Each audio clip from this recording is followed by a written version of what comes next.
Hello दोस्तों, आप देख रहे हैं नॉलेज लाइफ और मैं लेकर आया हूँ 10वीं परीक्षा के लिए नॉन हिंदी से चैप्टर 4 बाल गोविंद भगत। और क्वेश्चन नंबर 1 है, गोदी में पियवा चमक उठे सखिया हिचुक उठे न गीत गाते थे, यानी कौन गाता था।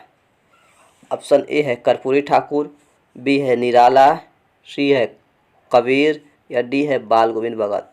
तो दोस्तों आंसर है डी बाल गोविंद भगत। ये राम वृक्ष बेनीपुरी का लिखा हुआ रेखा चित्र है ना। क्वेश्चन नंबर 2, कबीर को साहब मानने वाला पात्र है। कबीर को साहब कौन मानते थे। ऑप्शन ए बाल गोविंद भगत, बी सिरचंद, सी खेमा या डी हामिद। तो दोस्तों आंसर है ए बाल गोविंद भगत। क्वेश्चन नंबर 3, अपने बेटे के मरने पर बाल गोविंद भगत क्या करने लगे, यानी रोने लगे, बेहोश हो गए, गाने लगे या सर पीटने लगे। तो दोस्तों आंसर है सी गाने लगे, है ना, गीत गाते थे बहुत जोर जोर से। क्वेश्चन नंबर 4, बाल गोविंद भगत के कितने बेटे थे। तो दोस्तों यहाँ पे पहले ही आंसर टेप हो गया। ऑप्शन है ए एक, यही आंसर है ना। क्वेश्चन नंबर 5, बाल गोविंद भगत का बेटा है क्या था, यानी कैसा था। बुद्धिमान था, सुस्त था, मोटा था या दुबला पतला था।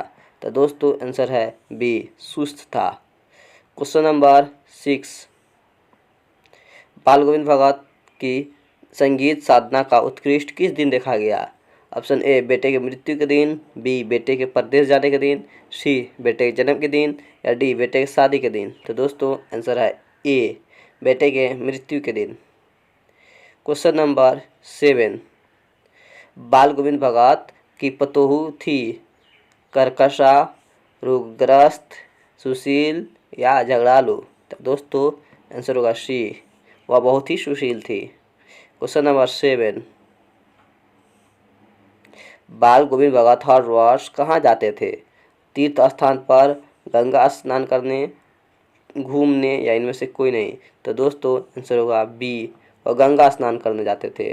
जैसे क्वेश्चन नंबर 9 है, बाल गोविंद भगत की उम्र क्या थी, यानी वो कितने साल के थे। 50 के ऊपर, 60 के ऊपर, 70 के ऊपर या 80 के ऊपर। तो दोस्तों आंसर है बी 60 के ऊपर के थे। क्वेश्चन नंबर 10, बाल गोविंद भगत क्या थे। साधु थे, गृहस्थ थे, भगत थे या कलाकार थे। तो दोस्तों वह गृहस्थ थे, यानी खेती बाड़ी करते थे। क्वेश्चन नंबर 11, बाल गोविंद भगत किन के गीतों को गाते थे, यानी बाल गोविंद भगत के गुरु कौन थे। ऑप्शन ए कबीर अर्थात साहब, बी तुलसीदास, सी राम नाम, डी इनमें से कोई नहीं। तो दोस्तों आंसर है ए कबीर साहब। क्वेश्चन नंबर 12, बाल गोविंद भगत ने अपने बेटे को आग किससे दिलवाई, यानी मरने के बाद उसे किससे जलवाया। ऑप्शन ए पोते से, बी पोती से, सी पतोहू से या डी इनमें से कोई नहीं। तो दोस्तों आंसर होगा सी पतोहू से आग दिलवाए। जैसे क्वेश्चन नंबर 13 है, बाल गोविंद भगत किस विधा की रचना है, यानी वो यह क्या है। कहानी, नाटक, रेखा चित्र या जीवनी।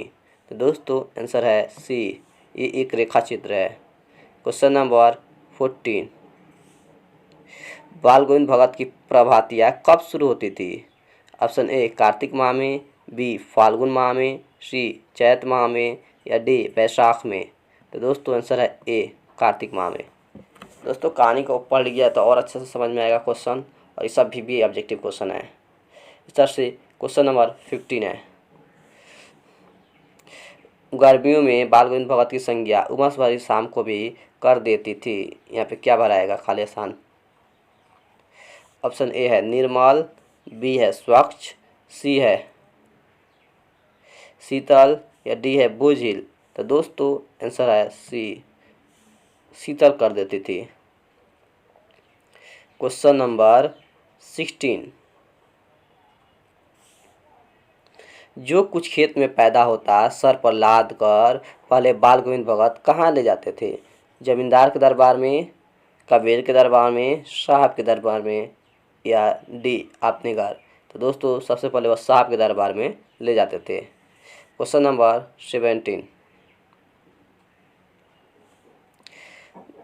जाड़े में बाल गोविंद भगत किस रंग की कमली अपने ऊपर ओढ़े रहते थे और कैसा कम्बल ओढ़ते थे? ऑप्शन ए सफ़ेद, बी लाल, सी नारंगी, या डी काली? तो दोस्तों आंसर है काली कमली ओढ़ते थे।